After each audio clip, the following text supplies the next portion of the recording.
ನಮಸ್ತೆ, ನಾನಿವತ್ತು soya chunks ಕಬಾಬ್ ಮಾಡ್ತಾ ಇದ್ದೀನಿ. ಅದಕ್ಕೆ ಬೇಕಾಗಿರೋ ಸಾಮಗ್ರಿಗಳು: ಸೋಯಾ ಚಂಕ್ಸ್, ಬೆಳ್ಳುಳ್ಳಿ, ಹಸಿ ಶುಂಠಿ, ಒಂದು ಹಸಿಮೆಣಸಿನಕಾಯಿ, ಸಣ್ಣಗೆ ಕಟ್ ಮಾಡ್ಕೊಂಡಿರುವಂಥ ಈರುಳ್ಳಿ, chat masala, garam masala, chilli powder, ಕಡಲೆ ಹಿಟ್ಟು, ಉಪ್ಪು, ಎಣ್ಣೆ.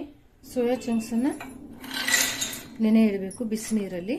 ಕುದಿ ನೀರಿದು ಪೂರ್ತಿಯಾಗಿ ಕುದಿಸ್ಕೋಬೇಡಿ. ಸೋಯಾ ಚಂಕ್ಸನ್ನು ಬಿಸಿ ನೀರು ಹಾಕಿ ಒಂದು ತಾಸು ನೆನೆ ಇಡಿ. ಮೀಡಿಯಮು ಸಣ್ಣ ಸೈಜ್ ಇದ್ರೆ ಒಂದು ಅರ್ಧ ತಾಸು ನೆನೆ ಇಡಿ.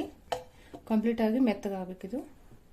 ಮೊದಲು ಮಿಕ್ಸಿಗೆ ಶುಂಠಿ, ಬೆಳ್ಳುಳ್ಳಿ ಹಾಕೋಬೇಕು. ಹಸಿಮೆಣಸಿನಕಾಯಿ ಕೂಡ ಹಾಕೋತೀನಿ.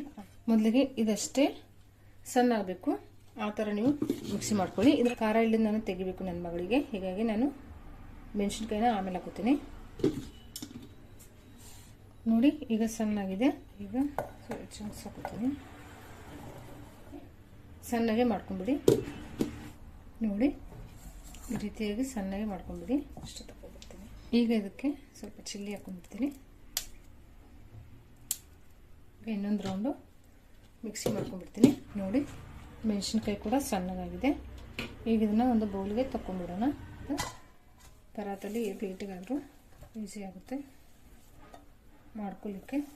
ಈಗ ಇದಕ್ಕೆ ಸಣ್ಣಗೆ ಕಟ್ ಮಾಡ್ಕೊಂಡಿರ್ತೀವಿ ಈರುಳ್ಳಿ ಕೂಡ ಹಾಕೊಂಡ್ಬಿಡಿ. ಸ್ವಲ್ಪ ಗರಂ ಮಸಾಲ ಹುಡ್ಕೊಂಡು ಹಾಕೊಳ್ಳಿ, ಚಾಟ್ ಮಸಾಲ, ಚಿಲ್ಲಿ ಪೌಡರ್, ಕಡಲೆ ಹಿಟ್ಟು ಹಾಕೊಂಡ್ಬಿಡಿ. ಬೈಂಡಿಂಗ್ ಕೊಡಬೇಕಲ್ಲ, ಅದಕ್ಕೆ ಸೋಯಾಗೆ ನೋಡ್ಕೊಂಡು ಹಾಕೊಳ್ಳಿ. ಮಿಕ್ಸ್ ಮಾಡ್ಕೊಳ್ಳಿ. ಉಪ್ಪೊಂದು ಮರ್ತೆ ಉಪ್ಪು ಹಾಕೋಬೇಕು. ರುಚಿಗೆ ತಕ್ಕಷ್ಟು ಉಪ್ಪು. ನೋಡಿ, ಈ ರೀತಿ ಎಲ್ಲಾನು ನೀಟಾಗಿ ಮಿಕ್ಸ್ ಮಾಡ್ಕೊಂಡ್ಬಿಡಿ. ಈಗ ಸ್ವಲ್ಪ ನಾನು ಎಣ್ಣೆ ಹಚ್ಕೋತೀನಿ. ಎಣ್ಣೆ ಹಚ್ಕೊಂಡು ಕಟ್ಲೆಟ್ ಥರ ಉಂಡೆ ಮಾಡ್ಕೋಬೇಕು. ಈ ಥರ ಉಂಡೆ ಮಾಡ್ಕೊಳ್ಳಿ. ಈ ಥರ ಮಾಡ್ಕೊಂಡ್ಬಿಡ್ಬೇಕು. ಎಲ್ಲನೂ ಮಾಡ್ಕೊಂಡ್ಬಿಡಿ ಇದೇ ಥರ. ನೋಡಿ, ಈಗ ಇದನ್ನು ಈ ರೀತಿ ರೆಡಿ ಮಾಡ್ಕೊಂಡಿದ್ದೀನಿ. ಒಂದು 10 ನಿಮಿಷ ನಾನು ಫ್ರಿಜ್ಜಲ್ಲಿ ಇಡ್ತೀನಿ. ಎಣ್ಣೆಯಲ್ಲಿ ಫ್ರೈ ಮಾಡುವಾಗ ಅದು ಕಟ್ ಆಗಬಾರ್ದು ಅಂತ ಒಂದು 10 ನಿಮಿಷ ಫ್ರಿಜ್ಜಲ್ಲಿ ಇಟ್ಕೊಂಡು ಆಮೇಲೆ ಫ್ರೈ ಮಾಡ್ಕೋಬೇಕು. ನೋಡಿ, ಇದು ಈ ರೀತಿಯಾಗಿ ಗಟ್ಟಿಯಾಗಿ ಚೆನ್ನಾಗಿ ಬರುತ್ತೆ. ಈ ರೀತಿಯಾಗಿ ಬಂದರೆ ಒಡೆಯೋದಿಲ್ಲ, ಕಟ್ಟು ಆಗೋದಿಲ್ಲ, ನೀಟಾಗಿ ಫ್ರೈ ಆಗುತ್ತೆ ಕಬಾಬು. ನೋಡಿ, ಈಗ ಎಣ್ಣೆ ಕಾದಿದೆ. ನನ್ನ ಮಗಳಿಗೆ ಇದರಲ್ಲಿ ಫ್ರೈ ಮಾಡ್ಕೊಂಡಿದ್ದೆ.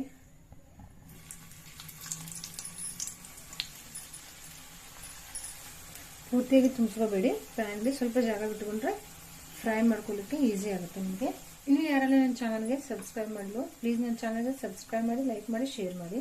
ಸ್ವಲ್ಪ ತಿರುಗಿ ಹಾಕೊಂಡಿರ್ತೀನಿ.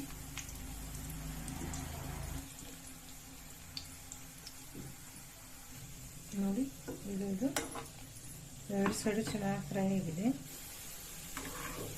ನೋಡಿ, ಇದು ಚೆನ್ನಾಗಿ ಫ್ರೈ ಆಗಿದೆ. ಇದನ್ನು ನಾನು ತಗೊಂಡ್ಬಿಡ್ತೀನಿ.